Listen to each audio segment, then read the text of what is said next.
Welcome to Engaging Your Classroom with Google. I'm excited to share some simple ways that you can help your students become more engaged and tap into their creativity in your classroom. Also, how you as a teacher can be more productive. We're going to go fast in this session. Only take about an hour, so we're going to move pretty quickly, but please know that all of these items are linked and you can further explore them at another time. I want to lay the groundwork with the innovator's mindset. George Couros wrote this book, and there is a quote in here that I think really sets the stage for what we are trying to do when we say we want to use technology in our classrooms. We really want to see how we can empower learning. Should be our number one goal. How are we going to empower learning, and how are we going to dig deep to unleash the talent that is within each one of our students? And then how are we as teachers going to be the leaders of a culture of creativity in our classroom? And I have a few ideas around those three goals. Let's start with getting organized. And one of the first things I want to demo is the Chrome browser.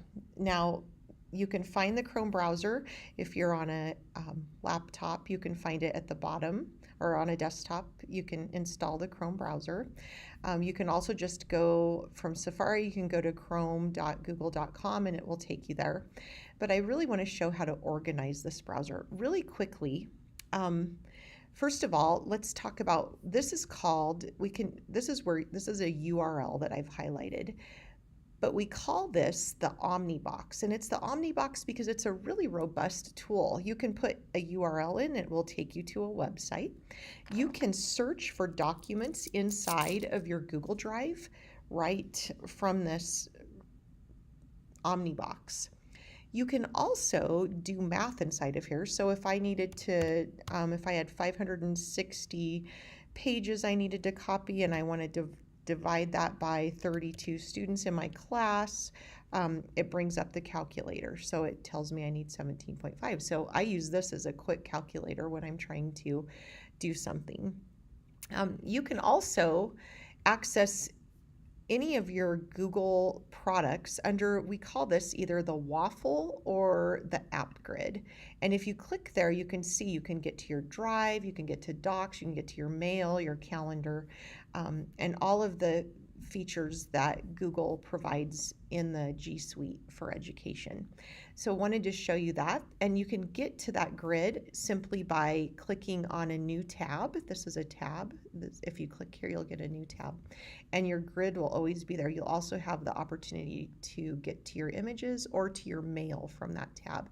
You can change your settings by clicking on your name, and then you can go in and change your Google account settings. So you can add themes and whatever you want through that profile picture.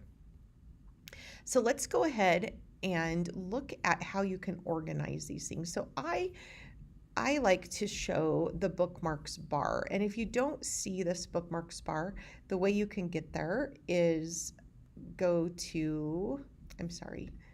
you actually go to these three dots. This is where you would change all of your settings. You can open a new tab, a new window.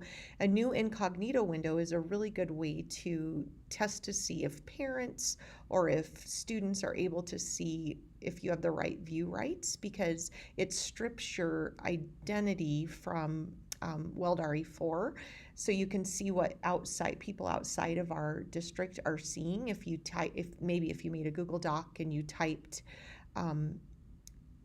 that you wanted parents to be able to read, you can always just paste that URL to that Google Doc in an incognito window and be able to see if they can view it. You can also use that incognito window. If you're having students come up and demo from your computer, you can have them come up and they can just open an incognito window and they could just type in drive.google.com, and what it'll do is they'll have to just sign in and then you can just close them out. It's a really quick way to do that. So I wanted to point that out. So under the three dots, we call them, sometimes in elementary, we call those the snowman, or they used to be the hot dog. So whatever you come up with is great, but we call them the three dots or the snowman normally. You can also from here look at your history. So if you forgot what site you were on, you can view it there. You can find your downloads, and here's your bookmarks. And if you're not seeing that bookmarks bar, you just need to make sure that this is clicked, show bookmarks bar.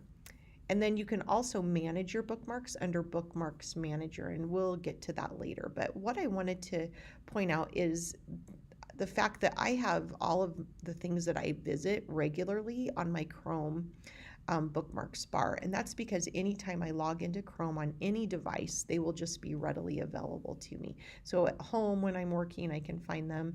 And then at school, if I log in on a Chromebook, I can find them.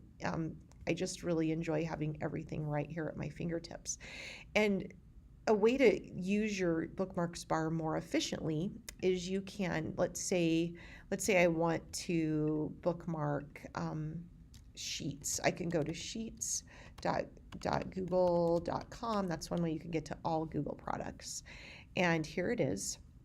This is all the sheets that I've created, and maybe I go there often. So I'm going to grab this padlock and I'm just going to pull it down and drop it.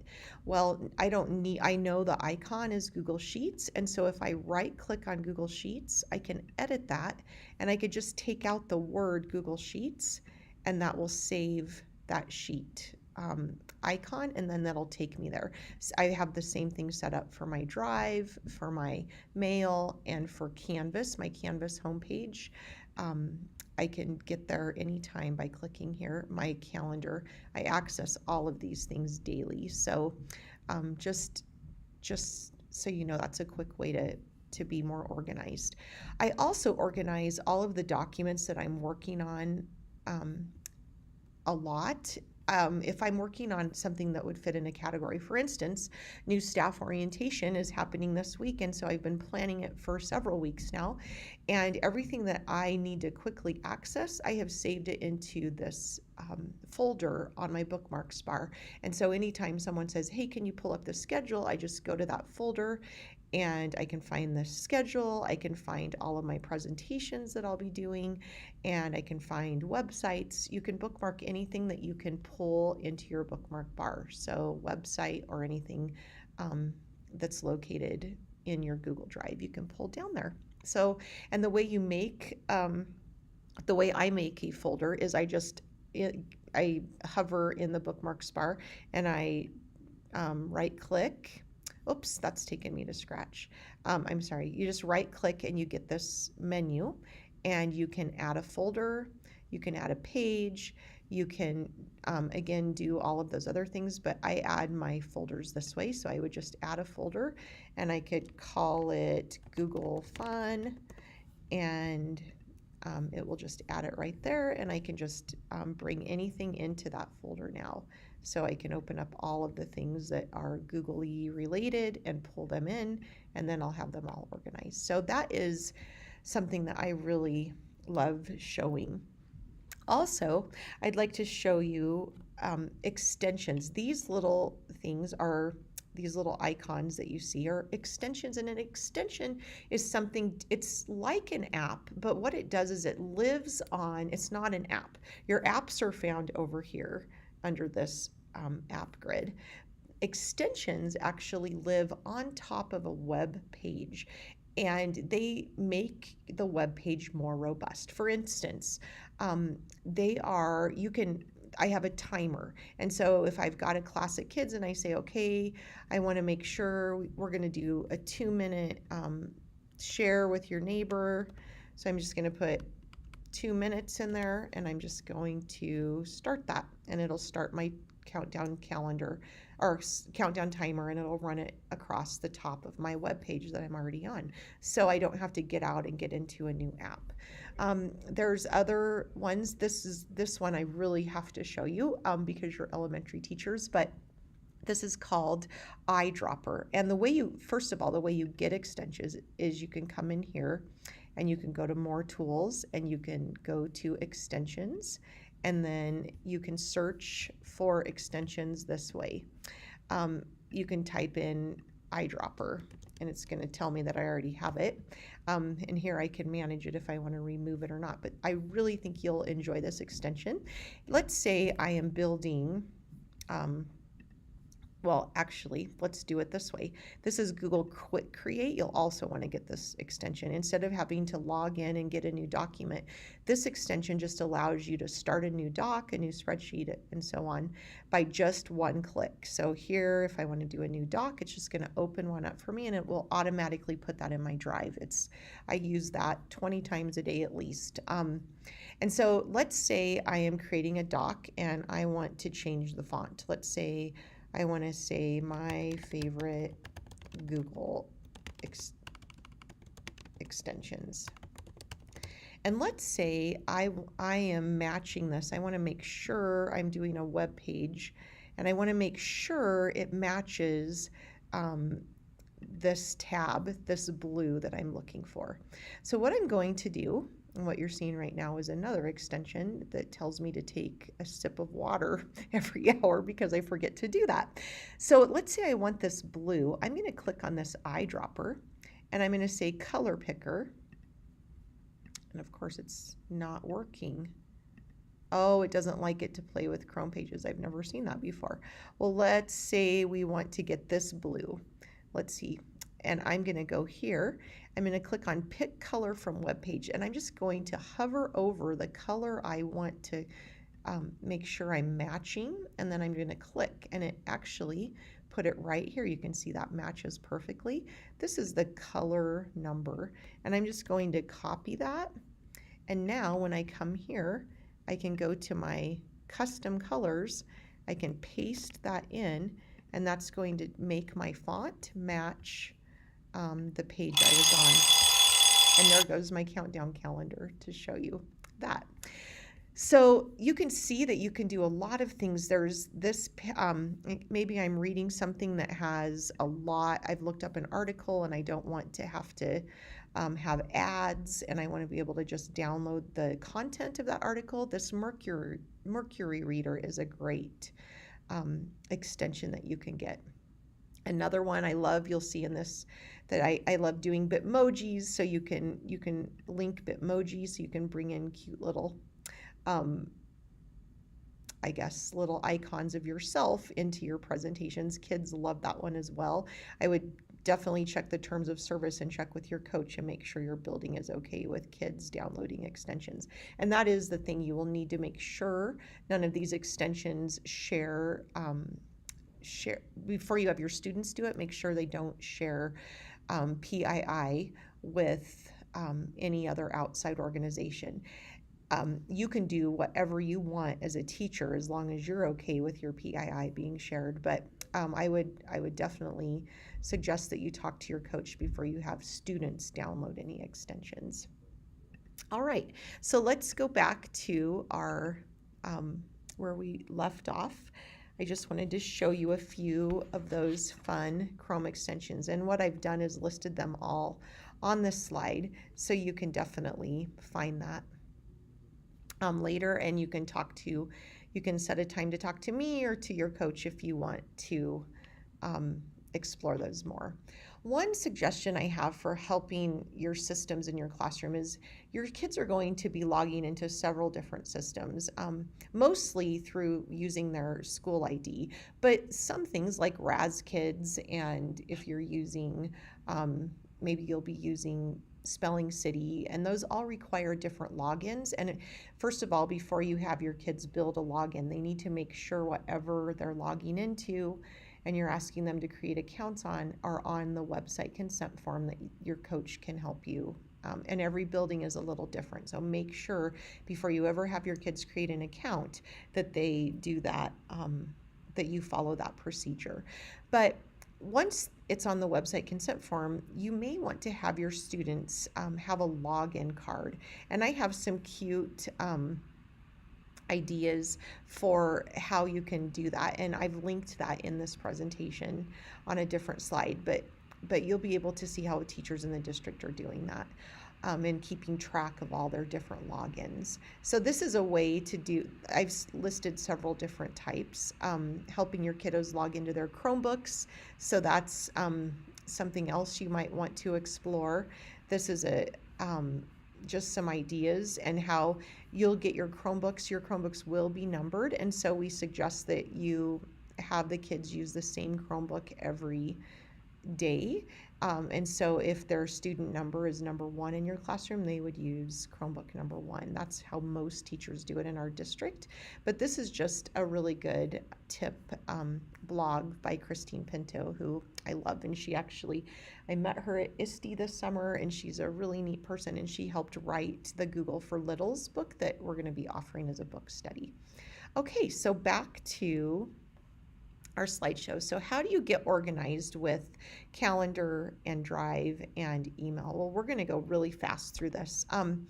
Gmail is going to be your BFF. It really is the main source of communication for all staff and students 6th grade and up in our district. And of course, you log in with your same first.last@weldari4.org. That is your email address. And your students looks more like this. This is my son, cbowman19@weldari4.org. So it's first initial, last name, graduation year, and that's how we generate their email addresses. I'm sorry. If you're new to Gmail, I would suggest you take a look at this link. And then if you see my Gmail, it'll look a little different than if you first get a Gmail. And you can access that several ways by mail.google.com, or you can click on your bookmark, or you can click on a new tab and get to your apps this way. But here we are in my Gmail. You'll see mine might look a little different. I've enabled several labs so that I can have my calendar here, and I can have a taskbar, and I can take pictures and save them to my Google Keep account. I've also just set up several different filters for my email, and you can do all kinds of things under your settings. And I would just suggest you work with your coach to really make yours usable, because you will be in here a lot. And so just know that there's all kinds of themes you can set up. Since I work in the basement, I have mine on a theme so that it shows me the weather outside behind my Gmail, so I know what it's actually doing outside since I have no windows. So that is something you can even do. So Gmail can be very robust, but and we're using the new Gmail. We've been able to access that as well, which I really have gotten used to over the summer, but it does take some getting used to. So let's talk a bit about organizing yourself and others with Google Calendar. This Google Calendar is a really, really great tool. And again, I have mine linked right here. And so I'm just going to give you a quick rundown of that. So know that all students and staff have access to the Google Calendar, and you can help your students set up notifications. You can make appointment slots with your calendar. I really like that feature, and I'm going to show you that really quickly because I think it's a great way to do parent-teacher conferences. And it's really simple. So what I'm going to do, and I'm actually going to open some for you right now. I am going to book on Monday. I have some spare time, Monday from 12 to 4:30. I'm going to go ahead and make appointment slots so that you can sign up to have me come and help you with any of this. I want my slots to be 30 minutes long. You can change that however it can be customized. So think about parent-teacher conferences. You might want that to be 20 minutes. I want it to be on my calendar. You can also create your own calendar. You can create a special calendar for parent-teacher conferences if you'd like. I just logged out of that on accident. So let me get back in. Again, appointment slots, 30 minutes long. I want it to be on my calendar. I can do more options and I can add more details, like please sign up for a 30-minute slot. I can type that all in here. I can say, let me know what you need for support. I'm happy to help. And then I don't need to invite guests. I'm just going to go ahead and say tech support with Sheila. So that's what will show up on the calendar for you. I'm going to go ahead and save that. And now when I go into that, I'm going to be able to edit that. And I want to share that. So this calendar's appointment page. So what it is, and it's actually next week, this is what it's going to look like if I share this with you. So what I can do is take a copy of that and put it on, I'm going to go ahead and go back to our page here. And I can share that link out in an email. I can share it here.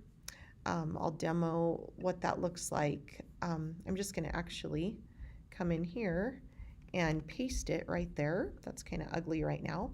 But then I'm also going to show you what that would look like in an incognito window. This is something that I would share out to someone outside of the district. And so I can just paste it in there. Since it requires a Google Calendar, they'll have to have a calendar to do this. But I'm just going to go ahead and go in. And they'll be able to click here. And if I say, I can change that and put my name. So actually, if my name was Sally, I can type my name in there, and then I can hit save. And what that's going to do, it's going to change that so that that's a taken slot. It's booked, and now no one else can take that slot. So you can see how that would be a really great deal. And then when I look from my calendar, I got an invitation here. That's my notification. And when I look from my calendar, I can see next week, I'll see that, oh, look, Sally signed up at that first slot. And then I can see that there's other slots available, but I'll know that that's an official calendar date that I have now. So that's a great example of how you can be organized with that, with Google Calendar. You can also do, Google Calendar is how you would set up, like if you wanted to do a virtual meeting. So maybe all the third grade teachers from the district were getting together and they had a time right here that they wanted to get together. Let's say third grade meeting. I would just book that. I would go to more options. If we wanted to do it virtually, we just click on add conferencing and we want to do a Hangouts meet. And what that will do is give a link right here after I hit save that everybody can get into. And then I would go over to the add guests and I would start adding my friends, like all my third grade friends. I'm going to add Pretend Curtis teaches third grade, Roxy Buckus teaches third grade, and those should just generate if they have a Weld RE4 address. So these are the people that I'm going to ask to be at my meeting. I'm going to actually remove Roxy because, and I'm going to remove Curtis. He doesn't need to get a notification. And then I'm going to save that and it's going to put it on my calendar. But when I go in, I can see I can either join by phone or I can click on this Hangouts Meet and it'll take me right to, I'm going to have to allow my microphone, and it'll take me right to that meeting, and I'll just click join meeting and I will be in, and Roxy will come in and Curtis will come in. I'll see their little faces over here, and then we'll be able to meet virtually and discuss whatever we need. We can share documents, and I'll cover that in just a little bit. But that's how you set up a Google Meet right inside of Calendar. So hopefully that gives you some ideas. And again, back to our presentation, and I keep getting out of that. I keep clicking right over the top of it. So I do have a link on here. So if you're new to Google Calendars, this gives you an idea of what you can share and what you can learn about. And if you're an advanced user or you want to know how to create those appointment slots, I would suggest you go into this training center and check that out. All right, so let's see what we have next. So creating your completely paperless professional life inside of Drive. Drive is where I live. I have bazillions of files inside of Drive. And if you ever were on the Google Classroom kick when Google Classroom first came out, you know that everything you ever shared with your students is still living in your Drive if you haven't deleted that. And that all the demos I've done over the years, I have a ton and a ton and a ton of docs and slides and forms and drawings and sheets inside of my Drive, as well as PDFs I've uploaded and photos I've uploaded. Google Drive, if you're not familiar with it, actually lives in the cloud. And the great thing about G Suite for education is we have unlimited storage, which I take total advantage of. If you have a regular Google Drive outside of the district, like a personal one, you have a limited amount of storage on that drive, and you have to purchase more if you want, like anything, if you want more storage. But here at Weld RE4, we have unlimited drive storage. So anything that you want to ever save and make, and know that you can download and upload a PDF or a picture into your Drive, and it creates a link which makes it web-based, and so you can share that PDF or that picture with anyone. Even if you take a screenshot, you can upload that, pull it into your Drive, and then you could automatically share that with anyone inside or outside of our organization. So it's just a really, really robust way to do business. And you'll find, if you haven't already, that most of our business is done inside of this Drive. We don't do a lot, especially at the elementary level, with Microsoft products. We do support them, but we don't normally do a lot. Instead of doing Microsoft Word, we encourage teachers to use a Google Doc because it's just a lot more shareable. And it's really just if you have questions about that, please let me know and we can have a conversation. If you're used to using PowerPoint and Word, I can definitely help give you some training, and so could your building coach about making the shift over to Google. So really quick, I did show you that Google Quick Create extension that you'll definitely want to use, and that looks like this, and you can get that from going to your app store and the web store and just say get extensions and find that Google Quick Create. You can also, again, access your Drive the same way. You can do drive.google.com from anywhere and access your Drive. You can make a bookmark for it, or you can find it in the waffle. Your Drive so this is your filing folder or filing cabinet that lives in the cloud, accessible on your phone, accessible on any computer that can get to the cloud. You also have team drives, and we've been starting to utilize these more in the district, but it's kind of a new feature. And so your team, you might find that when you get to your school, your team is using these quite a bit. So I would encourage you to look at or ask if they have a team drive.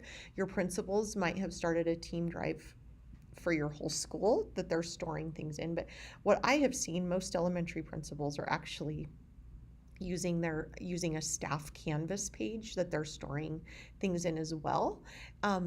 Or maybe just in Canvas. So definitely ask where things are being stored, and I'm sure principals will go over that at the beginning of the year. You also have a shared with me. This is like another filing cabinet, and anything that someone has shared with you, like for instance, your Bridges training, Cinda did that today, and she shared this with me and said, hey, can you put this in the Canvas page? And I said, sure. So I can see that lots of you are on there. That's kind of cool. You guys are all doing that right now. So while I'm recording this, so Bridges training, it was shared with me, but you can see here, it's only shared with me. It hasn't been added to my Drive, so I don't own a copy of it. And if Cinda were to take me off, you can see right now she's shared that I can look at advanced, and she hasn't even invited me. She just shared the link with me. And so I'm not a specific person on this. It just is shared with anyone at Wild RE4, and she gave me the link. So I can access it. But if I want to if she took me off the share settings and I wanted to make sure, or she maybe deleted it or moved it into a team drive so I couldn't access it again, and I wanted to make sure I had this content, I usually just go up and I click on this and I add it to my drive, and from there I can organize that. And what that does then is move it from my shared with me folder into my drive. I can put it under, maybe I had I used to have a bridges folder created. I could put it in there. Or if I just want to move it to my drive, I can just say move here. Oh, actually, I asked to be organized. So I can just click there and it should move it, maybe not. Okay. I guess I have to put it in a folder. So I'll just move it to Google Drive. We'll see what that does. And then it tells me it's right there. And it's been moved to my drive, to Google Drive. And what that basically did is make a copy of it. It didn't take the access away from her. So it made a copy. So if Cinda does, if Cinda would remove that, I would have a copy of it. So that's one way to make sure that's happening. Again, in your drive, you also, it shows you the computers you're using. You can click on recent. I usually live in this when I'm working. I just keep my recents up because that's the things I'm accessing the most. These are things I've been accessing in the last several days. But you can see I had the first year I used Google, I only had 18 gigabytes. The second, it just multiplied and multiplied. I've used Google now for going on 6 years, and I have 143 gigabytes, and that would cost me a lot of money out in the real world. So I'm really thankful for that unlimited storage. You also have trash, and just a note about trash. This does delete every 30 days or so. So once you've put something in trash, know that you won't be able to get it back out after 30 days. So just be aware of that Google can just come in and it's not, I don't really know the scheduling, but I do know the warning is anything you put in there, expect that it'll be gone in 30 days. So you can also star things and these are things that I thought were important at some time that I starred and wanted to be able to get those and have easier access. The search is very robust inside of Drive, and you can hit this down arrow and you can say I'm only looking for PDFs. I know that I didn't create the PDF, someone else did. I can look in trash, I can look in my team drive and shared with me. I can really hone this down. I know that PDF I'm looking for was maybe shared with me last fall, so I could go in and actually put a spread of those dates, and then I can search for that. And this will only pull up PDFs that have been shared with me that I didn't own. Okay, and so then back to, I think that's all I needed to share quickly. There's a lot you can do. There's using Google Drives offline, so that's a good idea to be able to access those things. Sometimes it's not very often, but we come in and they've cut a cable in Fort Collins and it affects our wireless. That happened last year one day. It doesn't happen very often, but you just should always be able to have a plan B, and this is a good way to do it. I'm going to go ahead and move on. There are more links that you can definitely look at. Let's look at kids and how we can engage them to be creative using Google. So Google Draw, I'm just going to start with this. This is a really fun app. You can do a lot in here. You can create blog posts or blog designs. You can create emojis. You can create drawings to show their learning. You can do Venn diagrams. You can, and the great thing about Draw is you can collaborate. So you could push out a template and have kids collaborate together on that Google Draw. You can have kids make a word story or a storyboard or a collage, maybe just a get to know you activity for the first part of the school day. You can have them annotate screenshots. You could, like, if I wanted to, I could take a screenshot of this page, and I could, when I exit out, I could go to Draw. So I'm going to get there the same way I would get to anything. I could get there through my Drive. I could get there through Google Quick Create. Let's do that. I'm going to do a new drawing really quick, and I'm going to insert that picture I just took. I just took a screenshot, and I'm going to insert an image uploaded from my computer that's going to be on my desktop, and it's going to be the last screenshot I just took. There it is. And maybe I want my kids to come in, and maybe I've added this and I want them to come in and circle all the verbs. And so they're going to grab a circle, and create as a verb. So they're going to circle that, and they can come up here and make that transparent, and they can make the line red. They're going to circle. They're also going to make a copy of that, and they're going to put it here, and they're going to paste that in, and they're going to circle collaborate. They're going to circle the word make and bring that down. So, and you can have kids doing that on a Google Draw. You can have them link to their Google Draw. They can maybe link this. They want to go to Quick Draw, which is a really fun website, and I definitely want you to check it out. Let's Draw, got it.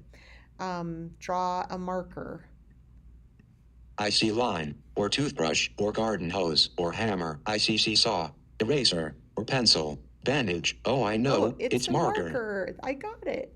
Draw a triangle in under 20 seconds. Here we go. Oh, I know. It's triangle.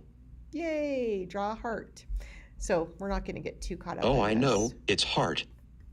So, but I do want to share this link, and so I can go back to my drawing, and I copied that link, and I can put that link right in. Oops, maybe I didn't copy that, but Control C, and then Control V, and I'm going to apply that. So now this is a linkable, hyperlinked Google drawing that I can now share with my friends. And let's talk really quick while we're in our first Google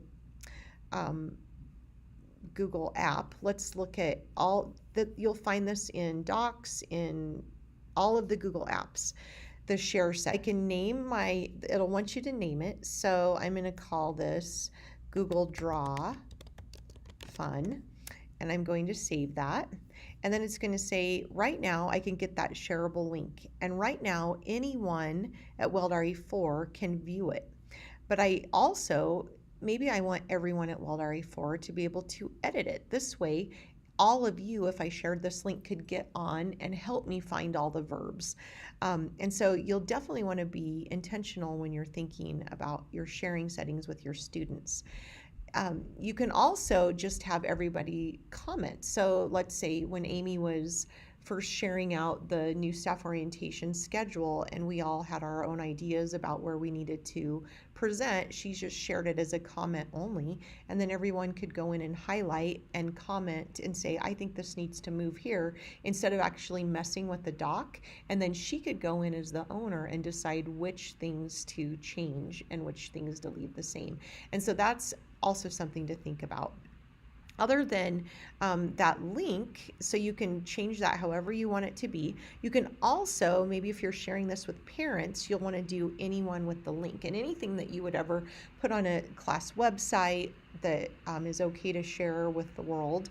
I really don't ever recommend public on the web. Then it becomes searchable.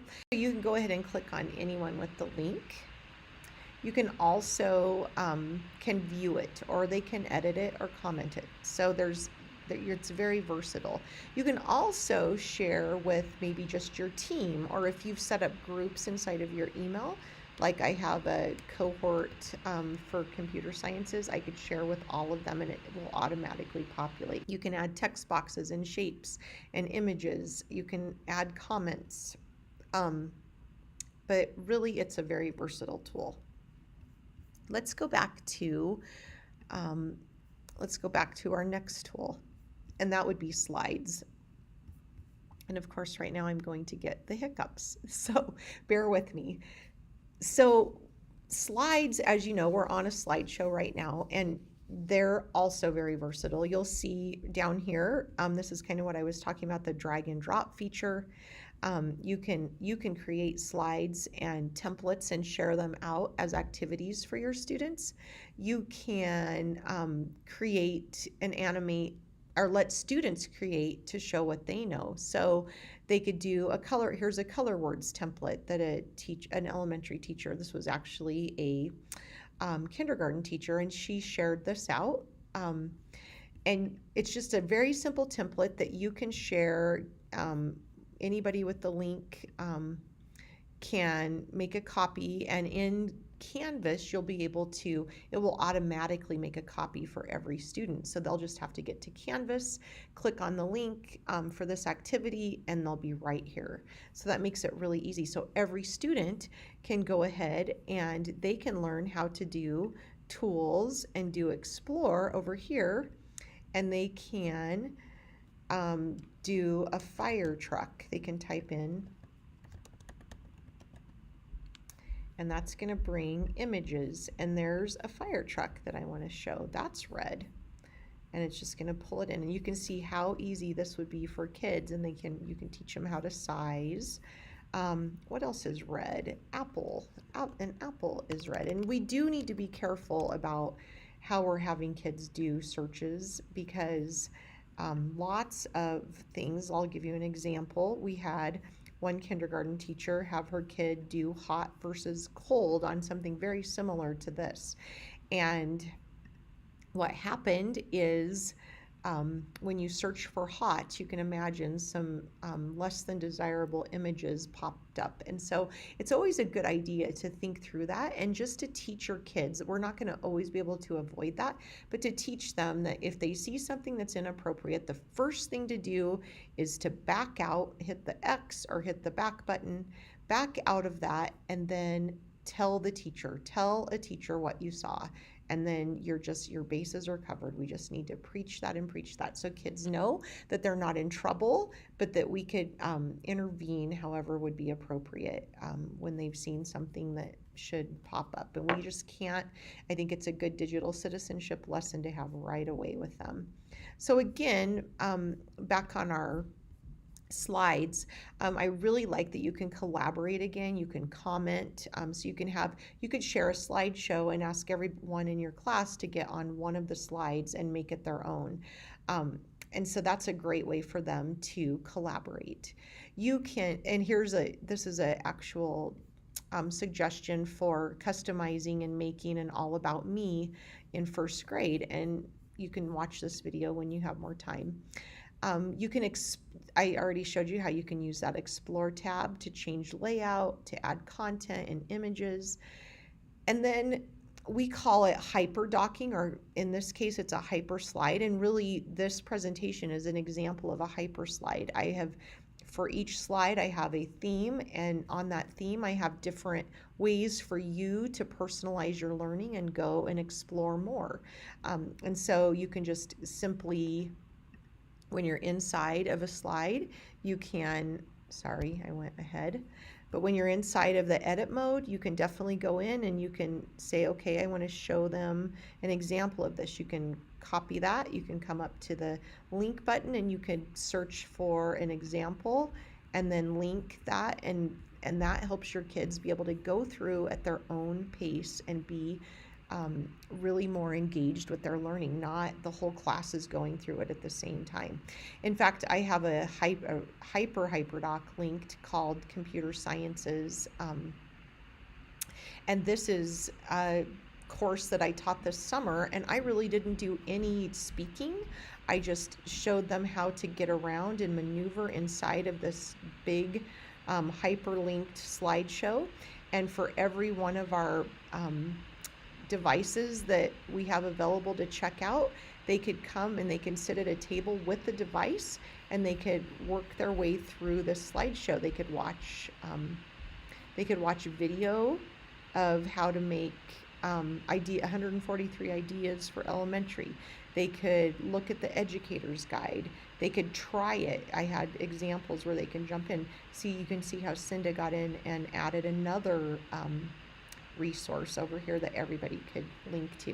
So you can see this is just a really robust way to let students drive their own learning. You are really providing the scaffolding by creating a hyper doc or a hyper slideshow, and then you can let them loose with some guidance. You definitely need to be up and walking around and making sure they're on task, but for the most part we have seen huge engagement when students get to learn at their own pace, in their own place, and at their own, where they get to actually be creative on their own.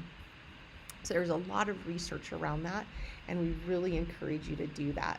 One thing, and this is called a GIF, an animated GIF that Alice Keeler created, and I just copied the link to this GIF and inserted it as a document so that it's actually moving on the screen. But what I really like is her presentation, where you don't have to, it's to teach kids about using Control-Z or Command-Z on a MacBook, but on a Chromebook it's Control-Z. Just so you know, nothing's ever gone and nothing is ever undoable. If you make a mistake and you need to teach your kids this right away, hit Control-Z or Command-Z, depending on what device you're on, and it will bring back exactly what you just did. So if I deleted this on accident, I can just hit Command-Z and it will add it back.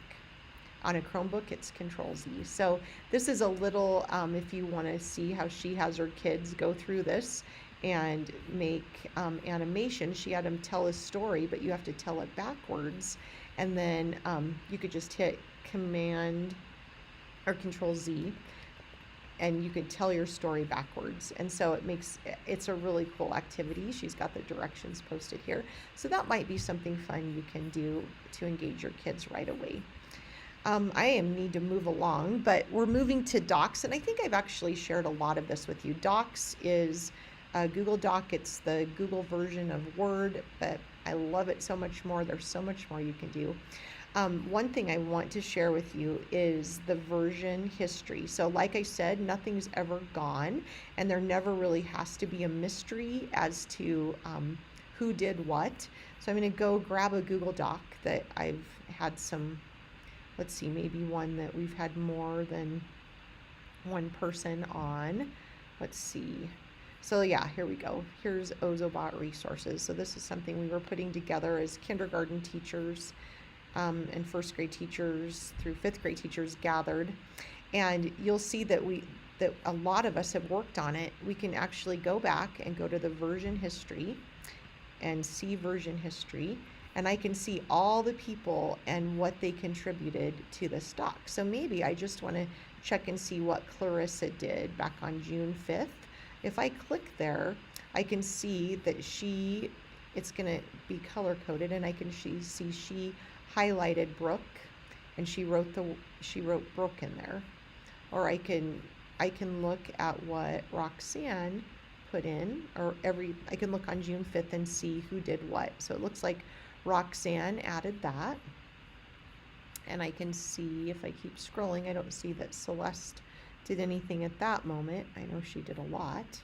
I can see what Casey did on June 13th. Oh boy, she went in and really added to that. So you can see this is a great tool for teachers. You can get in and see who's really participating, and maybe that's a great conversation piece too. And I go ahead and show kids this first day Like, just so you know, it's not like we're trying to big brother you, but we are able to see just how much effort you put into things. So when we're doing group work, my expectation is that everyone would be participating. And here I can tell, Casey did the bulk of the work, and I'm seeing there's some other kindergarten teachers in here that maybe didn't add as much. And so let's make sure that we're all contributing, and or maybe Casey went in and what she did that day is she deleted everybody else's work. Well, gosh, I can tell that right now. I can see that Casey went in and deleted that. So I'm gonna go ahead and have a conversation with Casey about that, and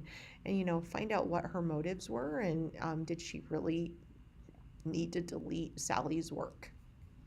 And so it's a great tool. We have, like I think Trevor mentioned earlier, we've caught kiddos making some bad choices inside of Google Docs. You have revision, or it used to be called revision history, version history in slides, in spreadsheets, and in every Google app. We really have drawings, and so know that nothing can be gone forever. And if somebody accidentally deletes, maybe Casey deleted all that, I can just go to the most recent one before that, and I can actually click to expand. I can get more details, but if I click these three, I can name this version. And then I can go back, and I don't want to do this, but I can click this restore this version, and it will take me back to the pre-deleted set of work. And so know that that's available, which is a great feature.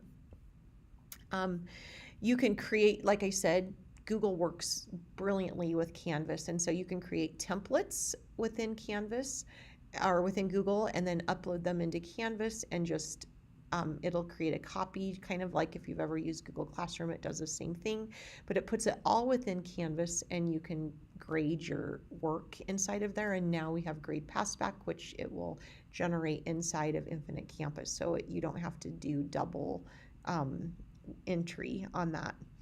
And I think I've got some examples of HyperDocs and teachers. The HyperDoc girls have a website, and they've created this. You've heard of Teachers Pay Teachers, but now they have part of their site is Teachers Give Teachers. And so they ask you, if you take a HyperDoc, please share a HyperDoc, which is really cool. And so it's a nationwide kind of group sharing area where you don't reinvent the wheel. Before you go to all the work to make your HyperDoc super cute and super engaging, go see what other people have done. We believe in borrowing, even on your own team. Go see what they've done before you go to all that work. And then share what you've done. So I've put some examples here for you. And then one add-on inside of Docs is a bibliography creator. And if you're up in the upper levels and you're having kids start to do bibliographies, I would really encourage you to look at that feature inside of Google. So it's right here. You just go to add-ons, and it creates a bibliography of anything that you're cutting and pasting into the doc.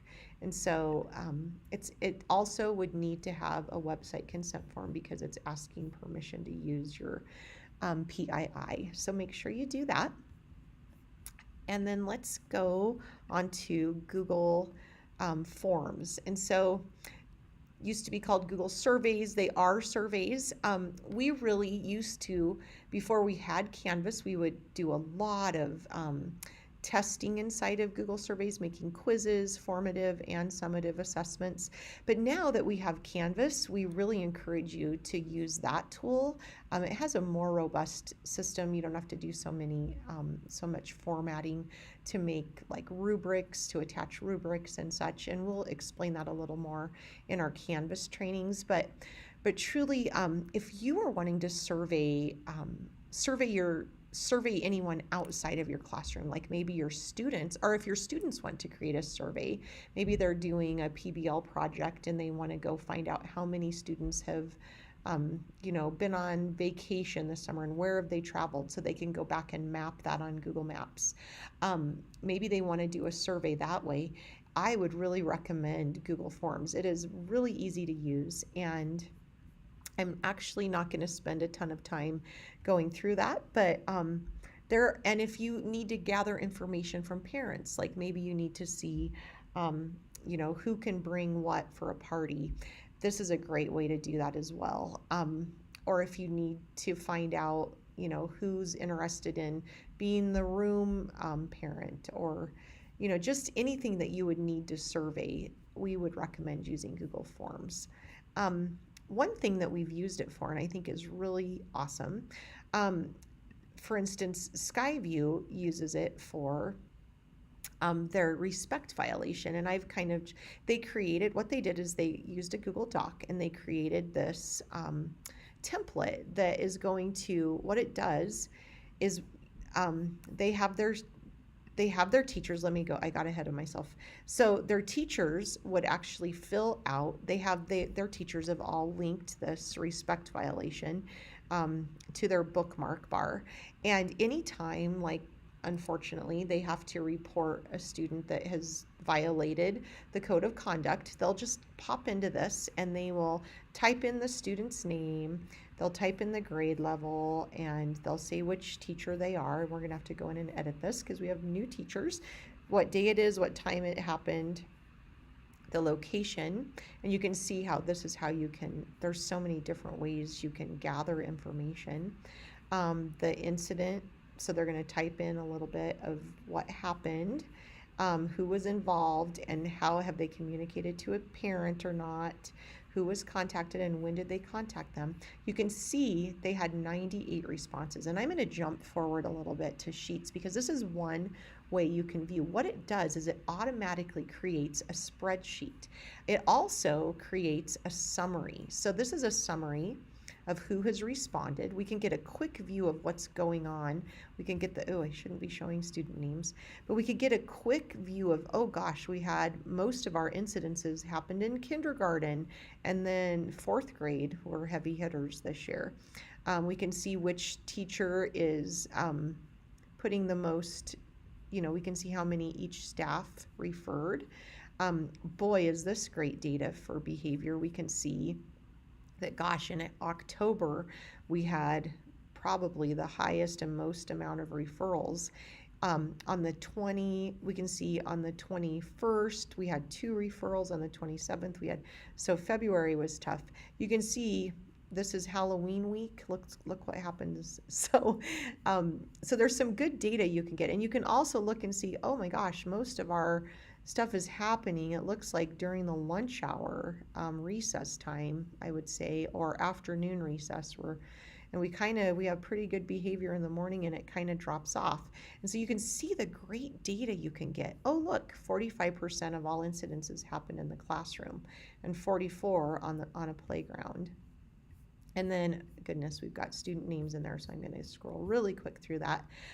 We can see who was contacted, when they were contacted. So this is great information for the ILT team, the PBIL team, and the principal and teachers to look at. So that's one way you can harness information. You can also see, and I don't want to click on this, but because it has student data, but if you click on this, it will generate a spreadsheet that is sortable, that you can manage, you can format and calculate inside of that spreadsheet. You can also go to individual, and I'm not going to scroll down but too far, but you can see that I wish I didn't have student data on here, but I can see that Tammy, I can go through and see what each person submitted.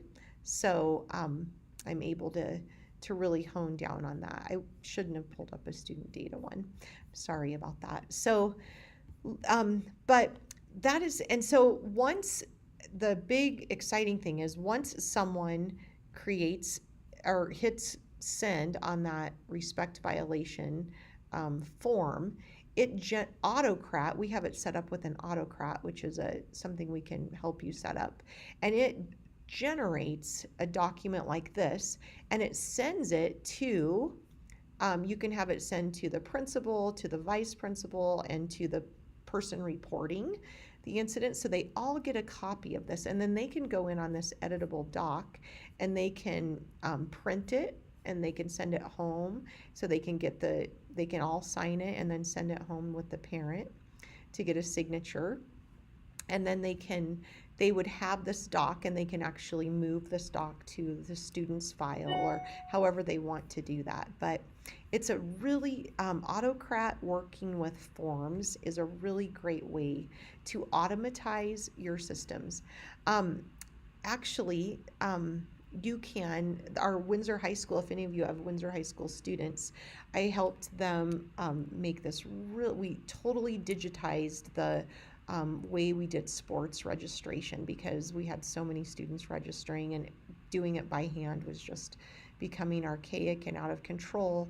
And we digitized it in one simple Google form, and it's just a really cool process with Autocrat, so parents get a confirmation of what their students signed up for, and they print it off and sign it and bring it in, and it's a done deal. And it really changed the way they do business, and we're doing more and more of that here in the district. So know that that's an option.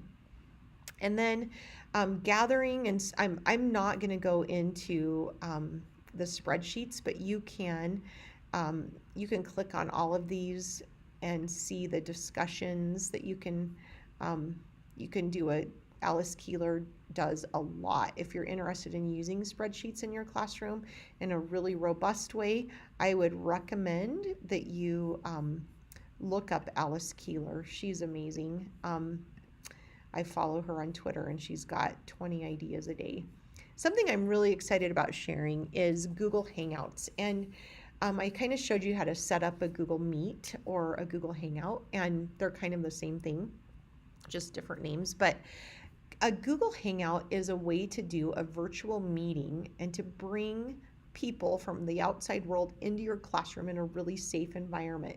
So without them having to travel or get a plane ticket, it's a great way to bring in people into your classroom. So connecting with experts around the world. We have Skyped with, and you can also use Skype, but Google Hangouts is really easy to use inside of our platform. We did a hangout with a guy that ran the dinosaur museum over in Fruita, and he, instead of having to travel over here, we just did a hangout with him. We have teachers that are doing mystery hangouts with classes from around the world, and so you set it up beforehand, and it's kind of like playing 20 questions, and kids get to try to figure out where, using maps and using their background knowledge on the world and geography, they get to try to figure out where the classes they're talking to, and then it creates relationships that they keep throughout the year, and that's the really powerful part of that. The other thing that is exciting is I've seen teachers on Grandparents' Day, grandparents that are far away, I've had them hook up with them through Google Hangouts and have the grandparents read stories to the kids, like do a read aloud on the big screen. And boy, is that cool on so many levels. And so I've seen teachers that had parents that couldn't make it to parent-teacher conferences run those through a Hangout. Instead, I mean, why would you have to drive physically? You can have a great conversation virtually. And so there's so many things to do. You can connect your class to a class down the hall, or even a third grade class across the district, or you could do or virtual pals, with kindergarten and fifth graders, and there's just so much you can do virtually. So think of all of those ways.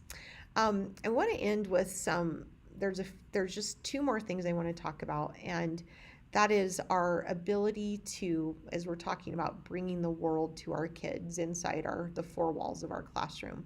We have Google Expedition kits that you can check out. We also have 50 iPads that you can use for Google AR experiences. And if you're not familiar with what those are, I'm going to click onto the next slide to show you. So virtual reality is when we use an Expedition kit, and it's actually phones we have that have an app on them, and we go to we use VR headsets with the kids. And so I'm just going to play this really quick so you can see. This is Roxy Butkus's third grade class. Now we're at the photo.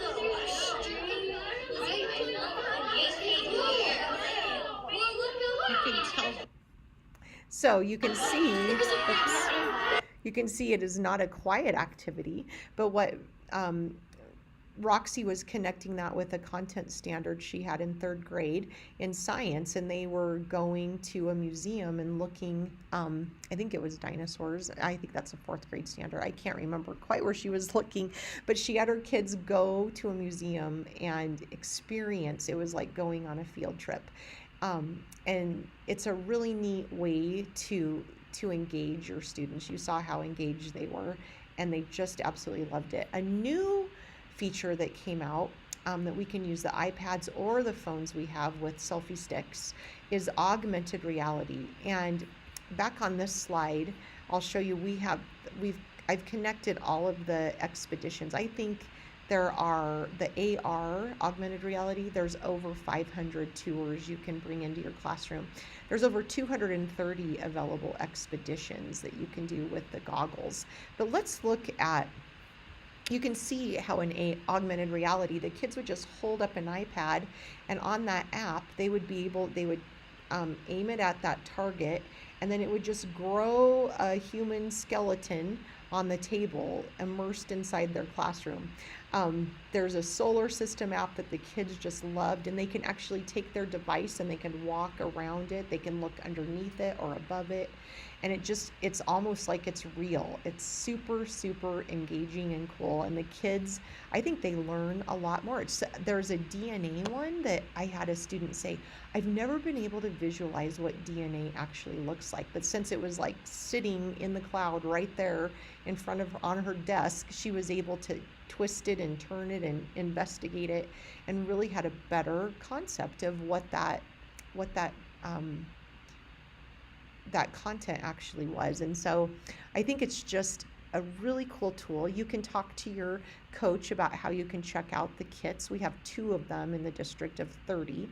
And one thing before I go, when we talk about kids not just being consumers, we want them to be creators of content. And so just instead of consuming all of this, Vicki Hall at Mountain View she's the coach there, and she helped the 5th grade teachers with their PBL, their Poudre River PBL project.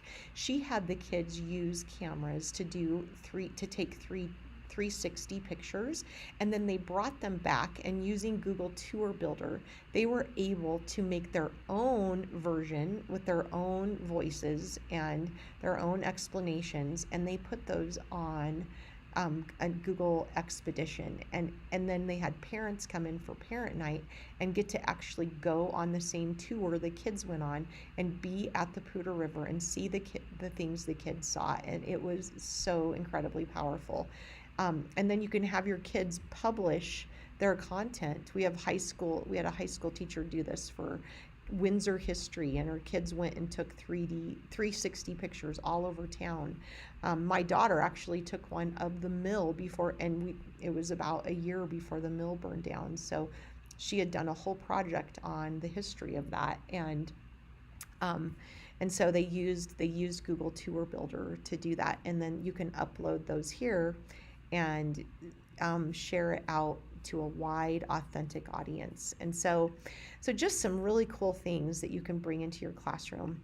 And then finally, wanted to share just that creation piece. Kids can create, and as long as we're following all the rules, and we definitely have parent consent, we can publish their work to YouTube. We really encourage teachers to publish that work, especially at the elementary levels, and not kids for sure. But this is a tutorial that I definitely want you to watch. It's 4 minutes long, and it kind of explains our policies around it.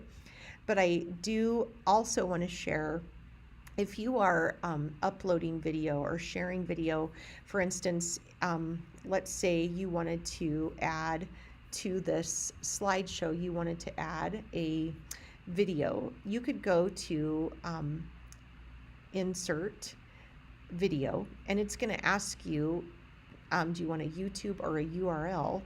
And actually, you can, what we would really recommend, and actually in Google Drive, you have to import a YouTube video, but there are ways to make it safe.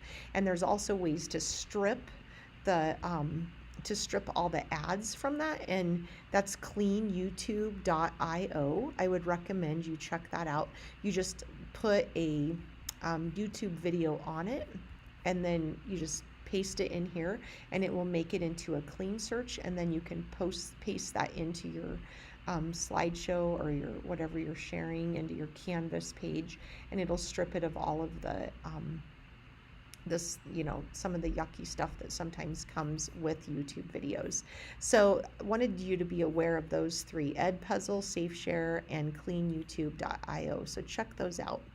And finally, I might encourage you, as we end this presentation, is just to be real with your kids. There is so much out there and so much to learn, but be willing to sit beside them and learn alongside them. And if someone in your class becomes an expert at something in Google, help them, introduce them as the expert, and let them teach, because we know that that is inspirational.